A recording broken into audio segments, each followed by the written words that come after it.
We're here at Stony Brook Field as the YD Red Sox are about to take on the Brewster Whitecaps in just about an hour.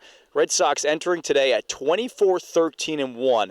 That's 3 points out of first place in the East Division. And as we enter the end of the season, we thought it'd be kind of fun to go through the last few weeks, rest of the season, and pick our favorite plays. And I shouldn't say ours. We're going to pick Mike McCleary's, our beat writer for the YD Red Sox. We're going to pick his brain a little bit about his favorite plays of the 2017 summer. So, Mike, first off, how you doing today? I'm doing great, Dana. Thanks. Well, thanks so much for joining us. This should be good. And we're going to start off with your favorite defensive play that you've seen from the Red Sox this 2017 summer. Well, I'll have to talk about Niko Horner and his, defensive play against Chatham.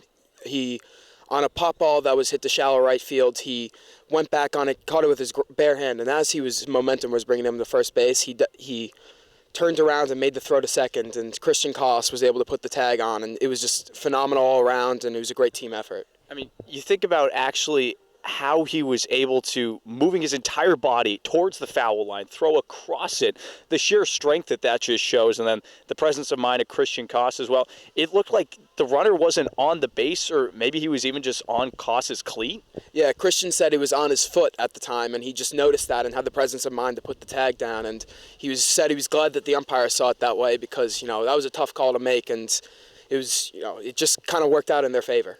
It's high baseball IQ from both of them. All right, so that's definitely a good first defensive play. How about offensively, the best offensive play of the 2017 summer so far? Well, I mentioned this game a few times in this, but I have to talk about Nick Quintana's home run at the end of the 4-2 win at Orleans. It was just the offense really didn't have much going the entire game, and then he got that hit, and it put them ahead, and it was such a huge game for them going up against Orleans. You're basically fighting for that first place spot with them. They're 3 games back right now after the loss yesterday, but it was a huge win for them, and that home run really jump-started an offense. They really didn't have much going at all. And you can even look back into the middle stages of that game. Red Sox hadn't collected a hit until the middle innings, and then Nick started off with a single of his own. Carter Ferris backs it up, so he was doing it all that game. Obviously, the home run stands out for sure, so that's a fantastic offensive play to note at. Now I want to ask you about your favorite start that we've gotten from a YD Red Sox pitcher, and that's saying a ton considering how well this pitching staff has gone top to bottom.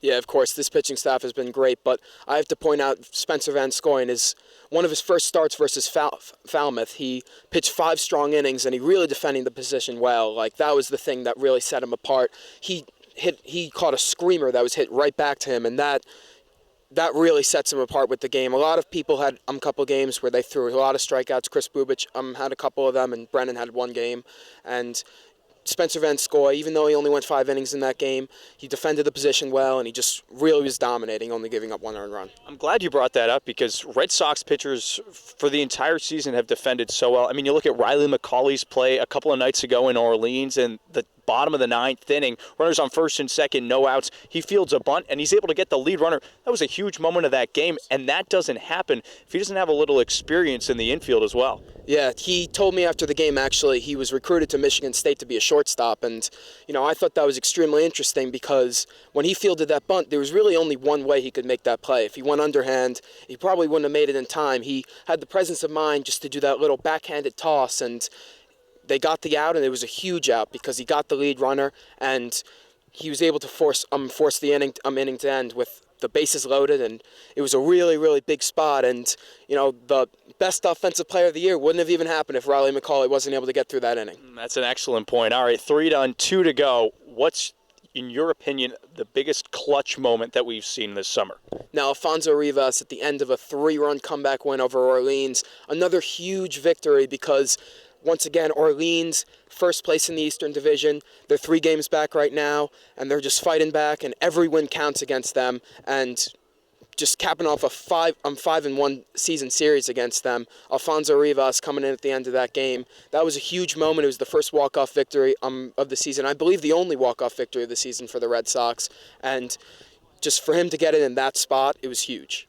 All right, and lastly, I want to ask you the best game of the regular season that we've had so far. I think that I have an idea what you're going to say, but what is it? Yeah, I have to go with that game in Orleans. The 4-2 win, where it was the last game of the series, and really the closest the YD's ever been to being in the first place spot. They pulled within 1 point of Orleans, being just a game short of them.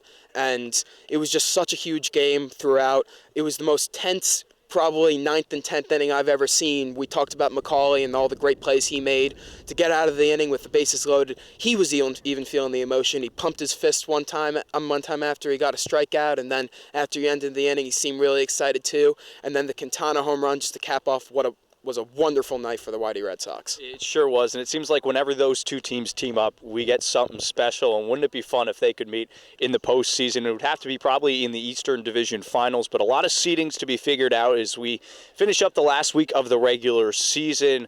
A lot of playoff matchups to be determined, but in due time, we will all figure out the format, and for now, from Mike McCleary, I'm Dana Gray. If you have any different answers to those 5 questions, you can tweet at us at ydredsox.com, and be sure to like and subscribe to our YouTube page. Have a good one.